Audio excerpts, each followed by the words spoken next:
Salut à toutes et à tous, j'espère que vous allez bien. Je vous retrouve aujourd'hui pour une nouvelle vidéo, mes favoris. Je les ai tous mis ici. Mais alors, comme vous pouvez voir à ma sale tronche, je ne suis pas maquillée. Donc aujourd'hui, on va se maquiller avec mes produits que j'utilise très régulièrement, qui sont pour moi des produits que j'adore. Pour ce qui est du teint, il y a certains produits que j'utilise quotidiennement, d'autres où je change, je varie entre les monos, les palettes, les ci et là. Aujourd'hui, j'ai décidé de prendre ce qui me faisait plaisir dans ce que j'aime. Donc c'est un maquillage complet qu'on va faire, du teint jusqu'aux lèvres, c'est tout. J'ai juste mis mon hydratant, mon contour des yeux, comme d'habitude. Comme vous pouvez voir à mon grain de peau, c'est une catastrophe en ce moment. J'ai un truc dans ma routine qui ne doit pas aller, sachant que j'ai plein de produits terminés, donc il faut que je me rachète une routine. Là je pense que je vais bientôt aller me refaire une routine que je connais, que j'ai l'habitude, parce que là, comme vous pouvez voir à ma peau, j'ai des cicatrices, ça se voit encore plus à la caméra. En vrai, ça va. Là, j'ai vraiment, vous avez dû sûrement voir ma fille, alors j'ai sa caméra ici, parce qu'elle est en train de dormir. Je vais commencer par le teint. D'habitude, si je commence par les yeux, enfin d'habitude, non, ça m'arrive de commencer par les yeux comme ça m'arrive de commencer par le teint. Là, je vais venir m'attacher les cheveux comme une fillette, je déteste quand je fais ça. Mais j'ai pas le choix parce que je veux pas pour mes cheveux. Bref, donc on va commencer par le teint. Je vais commencer par les bases. Donc d'abord j'utilise la AOA, c'est la Wonder Skin, la Mattifying Primer. Donc celle-ci je l'applique sur tout mon visage. Oula, j'en ai mis 8 tonnes là. En appliquer partout. J'en ai mis beaucoup de pro sur le front. Alors celle-ci c'est une base qui est censée contrôler l'excès de sébum, qui matifie la peau. Alors comme vous pouvez voir, elle matifie rien du tout. J'ai la peau qui brille plus, on dirait une crème hydratante. Mais je l'aime bien dans le sens où je trouve qu'elle tient bien mon excès de sébum. Et du coup j'ai l'impression de moins briller rapidement. Alors c'est vrai comme ça, elle paraît pas du tout matifiante. Mais je peux vous assurer que si. J'utilise ensuite mon Blur Stick, donc de chez Milk. Alors celle-ci je l'applique principalement au niveau de mes zones à combler avec pour mes pores. Donc nez, là le haut des joues. Et je regarde, des fois j'ai quelques petits pores au niveau du front et du menton. J'en applique également à ces endroits-là. Donc, je trouvais au début qu'il était vraiment compliqué à utiliser. Je trouvais qu'il faisait pas un joli rendu sous l'anti-cerne ou sur le fond de teint. J'aimais pas vraiment. Et combiné avec une autre base, je trouve que le rendu est beaucoup plus joli. En tout cas, on voit pas à l'œil nu, enfin si moi je le vois à l'œil nu un petit peu, mais c'est vrai que quand j'applique de l'anti-cerne ou quand j'applique du fond de teint, c'est vrai que mes pores sont beaucoup moins visibles que si je ne la mettais pas. Donc ensuite je vais passer au teint. Je vais pas mettre de fond de teint tout simplement parce que j'ai très rarement l'habitude de mettre du fond de teint. Je préfère travailler à l'anti-cerne.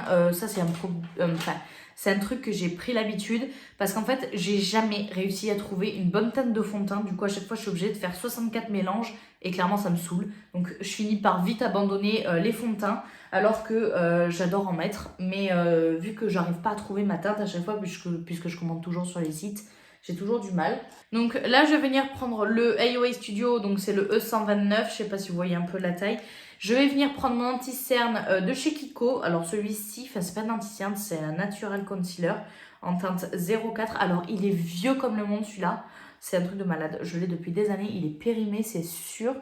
J'applique en fait sur toutes mes rougeurs. Donc si je regarde en bas, c'est parce que j'ai mon miroir. J'applique sur mes rougeurs. Alors comme vous pouvez voir, c'est vert. Donc ça va neutraliser la couleur rouge. Et ensuite, je vais venir prendre avec mon pinceau, je vais venir estomper. Alors, pourquoi j'estompe le pinceau, le vert? Parce que je trouve que le rendu est meilleur. Alors, vous n'allez pas le voir comme ça. Mais c'est vrai que moi, je vois la différence depuis que j'en applique et depuis que j'en applique pas. En fait, c'est un produit que j'ai retrouvé dans mes placards. Et du coup, je me suis dit, bah, je vais l'utiliser, tu sais. Alors, ça m'arrive d'en rajouter ici. Il est très vieux, hein. Donc, je sais pas si c'est même pas ça qui parfois me donne des boutons. Mais bon, ça les camoufle, donc bon. Bref, une fois que j'ai fait ça, je vais venir prendre donc mon éponge d'Imax Design. Donc là, je sais pas si vous allez voir, mais elle est pas sale. Non, elle est pas sale, c'est des peluches. Comme vous pouvez voir, elle est déchirée à plein d'endroits. Faut que j'en rachète. Alors, j'ai acheté déjà 2 kits. Celle-ci, alors attendez, Celle-ci, elle vient du premier kit, c'est la taille moyenne, comme vous pouvez voir. Celle-ci, elle vient du deuxième kit, donc bon, elle s'est quand même usée, mais voilà. Par contre, celle-ci, donc ça fait longtemps que je l'ai et elle commence à peine à s'effriter, donc je vais pouvoir la jeter. Et après, je crois que j'en ai une autre. La petite, elle est dans un état intact. Je ne l'ai pas lavée, celle-ci, par contre. Et elle vient du premier kit. Donc franchement, très très bon rapport qualité-prix. J'adore, c'est les éponges du Max Design, bien sûr. Alors là, je vais venir commencer à travailler mes cernes. Et je vais venir estomper. Je vais venir prendre mon anti-cerne, je le descends. Alors comme vous pouvez voir, je remonte au niveau de mes sourcils. Une fois que j'en suis là, je vais venir donc alors en mettre au niveau de mon front, de mon nez. Hop, j'en mets au niveau de mes imperfections. Alors j'en mets quand même pas mal, hein, comme vous pouvez voir. En fait, j'essaye de... En fait, je me sers de mon Shape Tape pour faire une sorte de fond de teint. Là, je vais venir prendre mon spray fixateur de chez Makeup Forever. Désolée si je parle partout. J'en applique un peu sur mon éponge, tout simplement parce que ça va permettre de fixer davantage, en fait. Et là, je couvre tous mes boutons. Alors là, je pense que vous pouvez voir que je suis assez blanche. Je me regarde dans le retour, je vois que je suis assez blanche. Si j'enlève ma lumière artificielle, je parais déjà un peu moins blanche, clairement.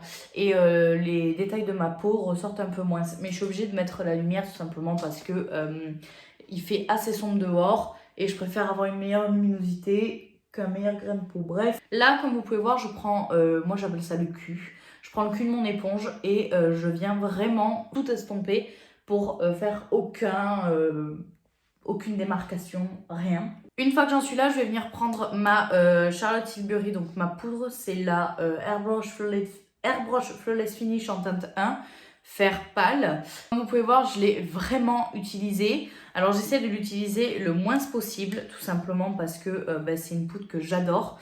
Donc là, je la prends avec une éponge microfibre et je vais venir en fait l'appliquer du coup au niveau de mes cernes. Tout simplement parce que elle floute, mais à mort.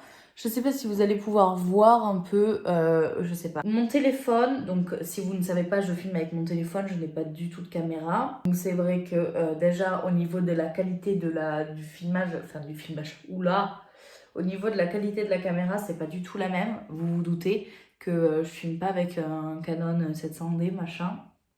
Donc déjà rien que là, ça change la donne. Et du coup, je peux pas trop faire je peux pas faire de zoom, je peux pas faire de netteté vraiment, je peux pas faire de focus, enfin bref, c'est très compliqué. Donc là, j'en applique vraiment au niveau de ma zone T ici. Je pourrais en appliquer ici, mais là, je vais appliquer ma Airspoon de chez Coty, qui est pour moi ma meilleure poudre libre, je l'adore. Vraiment, donc là, j'en prends sur toute l'éponge. Et là, j'en applique partout. Je prends ensuite mon gros pinceau teint qui est propre. Alors, comme vous allez voir qu'il y a des pinceaux que je vais utiliser qui sont pas propres. Simplement parce que j'ai pris l'habitude maintenant de nettoyer mes pinceaux à chaque fois. Sauf que là, je ne l'ai pas fait comme par hasard. Enfin, j'ai pas non plus tous mes pinceaux de ça là. La plupart de mes pinceaux aux yeux sont propres, c'est le principal, même si le teint c'est important. J'ai quand même plein de pinceaux propres, mais c'est juste que là je vais utiliser mes pinceaux que j'ai l'habitude d'utiliser.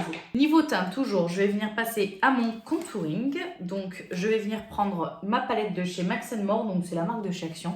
Elle est vieille cette palette, comme vous pouvez voir, je l'ai quand même pas mal utilisée. Donc moi j'utilise les deux teintes, hop, je trempe dans les deux. Et après, je viens faire mon contouring. Et je passe donc aux arêtes de mon nez, dessous et sous les lèvres, pour avoir un effet un peu plus pulpé. Voilà, au niveau du contouring, comme vous pouvez voir, ça redonne beaucoup de dimension. Je passe à mon blush. Alors là, j'utilise un pinceau propre. Mon Dieu, quelle joie.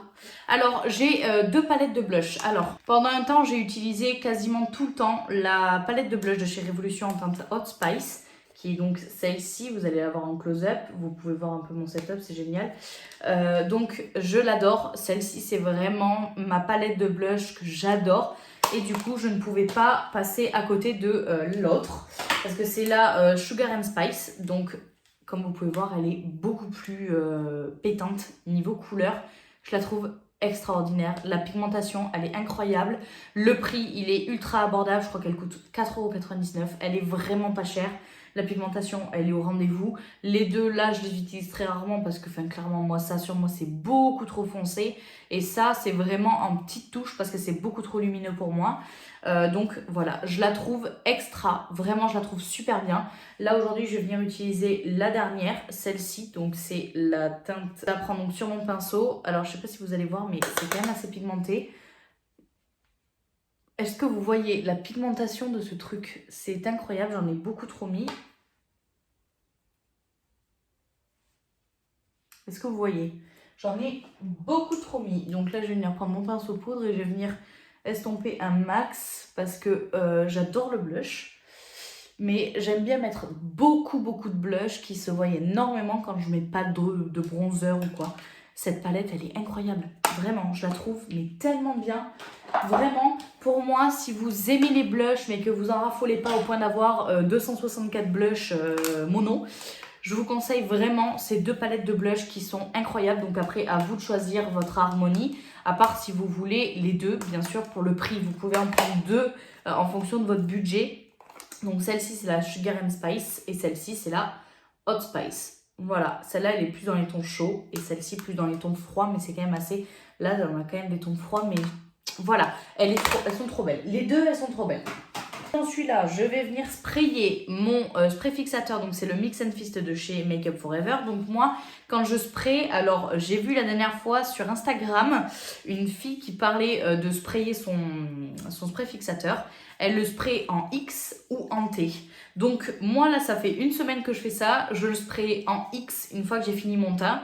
Et une fois que j'ai fini tout le reste, je spray en T. Alors je sais pas si vous comprenez ce que je veux dire.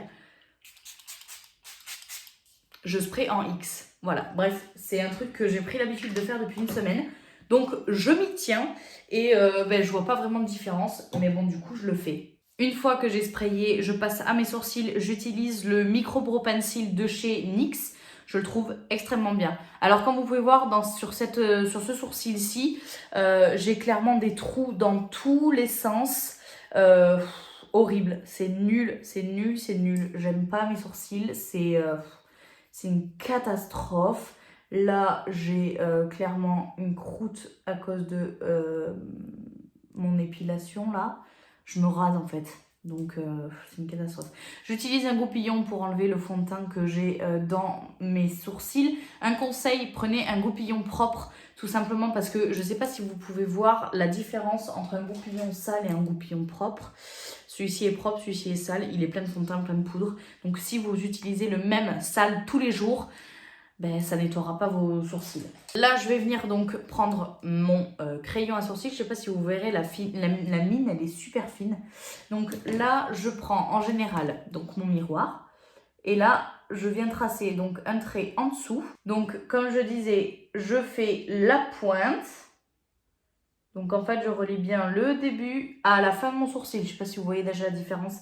Et ensuite, je ne viens pas directement là. Je commence à peu près à côté de la tête. Et je viens tracer donc ma ligne du dessus, comme ça. Et après, je remplis en rejoignant toujours vers la queue du sourcil. Et là, en fait, je comble mes trous. Je viens prendre donc le goupillon qu'il y a au dos de mon crayon à sourcil. Je vais venir faire comme ça et hop, je rotationne comme ça. Je ne sais pas si vous comprenez ce que je dis. Au moins pour en fait estomper le début. Voilà, je rotationne. Ça désintensifie en fait mon sourcil. Et donc là, je passe... Et on ne voit plus les démarcations de crayon. Voilà comment je fais mes sourcils. Aussi simple que ça. Alors le goupillon du crayon à sourcils se lave. Hein. Moi je le lave en général tous les 2 jours à peu près. Et là je vais venir prendre donc mon anti-cerne. Un pinceau plat. Je mets un peu d'anti-cerne au niveau de mon dos de ma main. Pour m'aider à pouvoir le prélever. J'en mets des 2 côtés de mon pinceau. Et là je vais venir en fait, hop. Là, comme vous pouvez voir, c'est très grossier.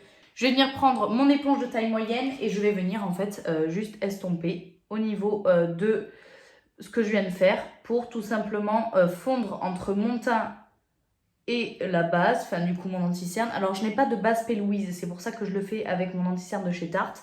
parce que je trouve qu'il est très couvrant et du coup permet vraiment de corriger toutes les veines. Et comme vous pouvez voir, j'ai le dessous de mon sourcil qui est vraiment propre. Une fois que j'ai fini mon teint, je vais passer au gloss. Donc alors pourquoi je mets du gloss maintenant? Simplement parce que c'est un gloss repulpant. Donc d'abord je prends mon baume à lèvres, j'enlève tout le fond de teint et là je passe à mon gloss repulpant.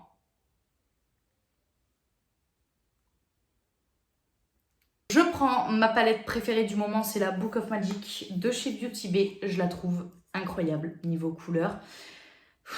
Elle est incroyable. Donc aujourd'hui, j'ai envie de faire un maquillage que j'ai vu sur la chaîne de Marion Caméléon, comme d'habitude.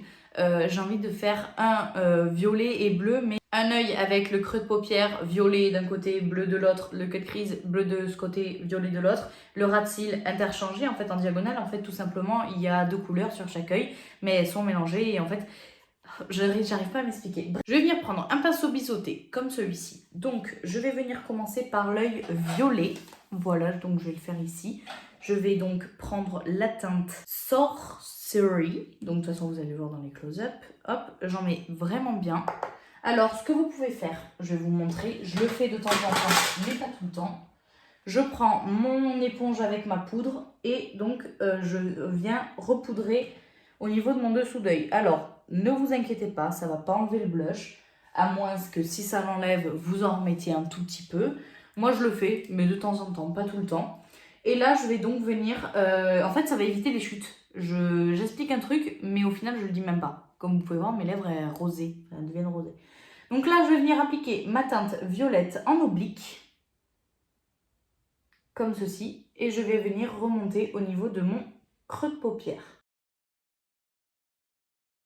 Alors, j'espère que vous voyez mieux ce que je fais. Donc là, du coup, comme vous pouvez voir, je viens mettre en oblique, donc, et je remonte jusqu'au creux de paupière. Voilà, vraiment comme ça. Est-ce que vous voyez bien? Voilà. Je garde mon pinceau dans les mains et je vais venir prendre un pinceau un tout petit peu plus fin, histoire de venir estomper. Donc celui-ci, c'est le E130 et je vais venir prendre la teinte Enchanted.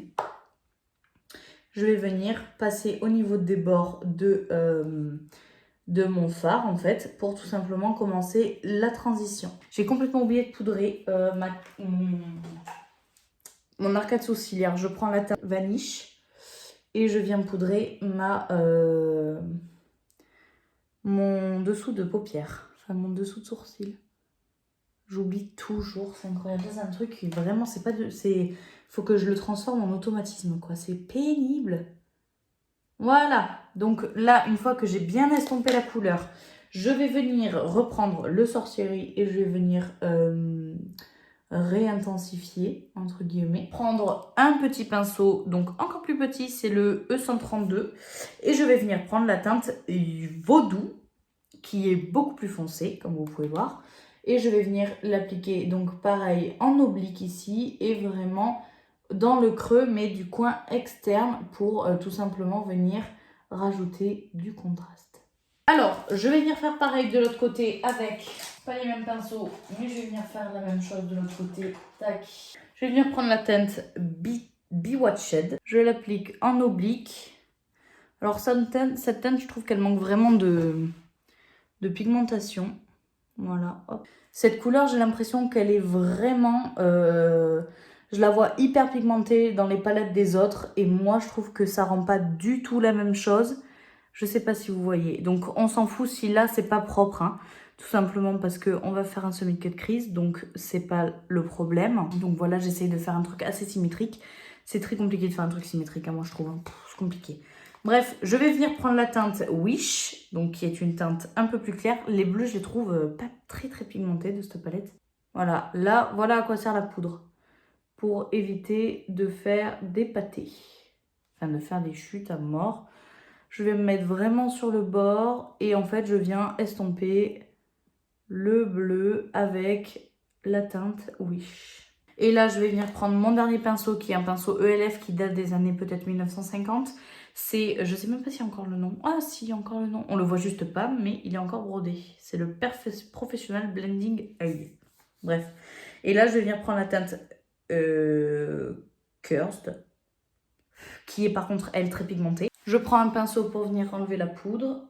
Je vais venir faire mon cut crease, donc je vous retrouverai pas parce que là, vous allez clairement pas me voir. Donc voilà où j'en suis à ce stade. Alors je ne vous l'ai pas expliqué, mais j'ai mis la teinte Spell au niveau donc de mon cut crease, de mon semi-cut crease droit.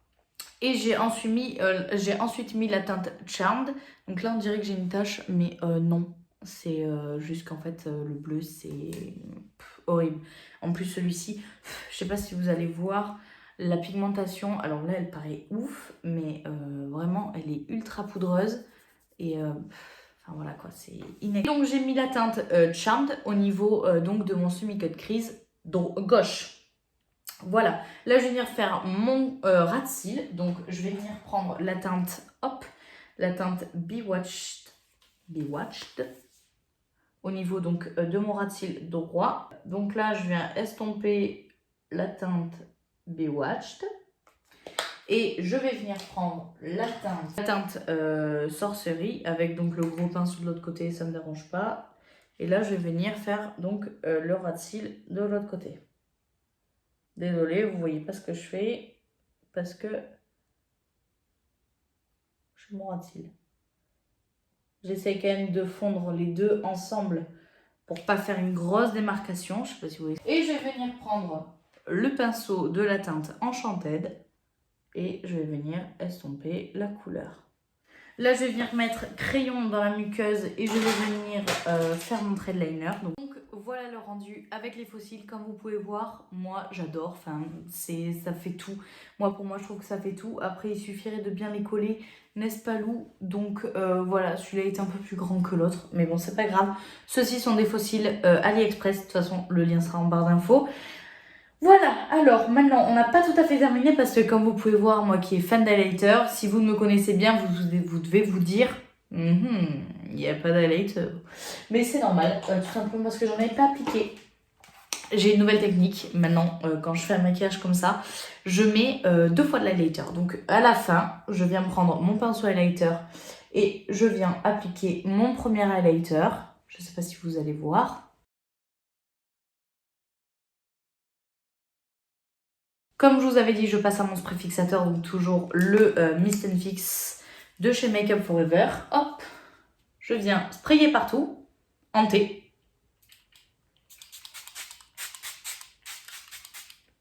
Voilà.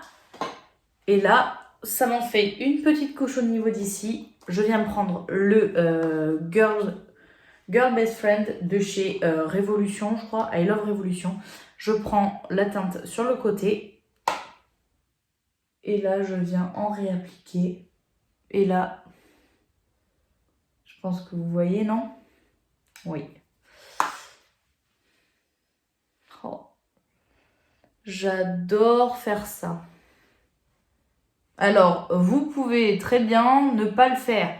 Tout simplement parce que si vous le faites, ça va être très très intense comme moi là. Actuellement, mais si vous ne le faites pas, ça ne changera rien. C'est tout simplement, il faut se maquiller comme on a envie. On dirait que j'ai l'œil qui tombe avec ce fossile là. Je viens enlever avec une serviette mon gloss de Lip Injection de chez Too Faced et je viens mettre mon gloss de chez Fenty Beauty seul parce que je trouve que ça va bien.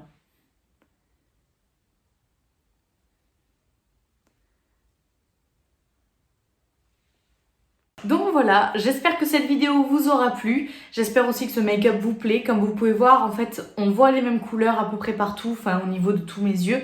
Mais comme vous pouvez voir, c'est exposé différemment sur l'œil et moi j'adore ce make-up. C'est un make-up qui est magnifique, enfin j'adore, moi je le trouve magnifique. Je l'avais déjà fait avec du marron et du rouge, j'avais adoré. Bref, j'espère en tout cas que cette vidéo vous aura plu. N'hésitez pas à me rejoindre sur mon compte Instagram que je vous mets juste ici et juste ici. J'espère que ça vous plaît si vous me suivez sur Instagram, le contenu que j'essaie de vous proposer. J'espère que ça vous plaît. N'hésitez pas également à vous abonner à ma chaîne YouTube, ça fait toujours très plaisir de vous voir de plus en plus nombreux. Moi j'espère que cette vidéo vous aura plu et je vous dis à bientôt pour une prochaine vidéo. Ciao ciao.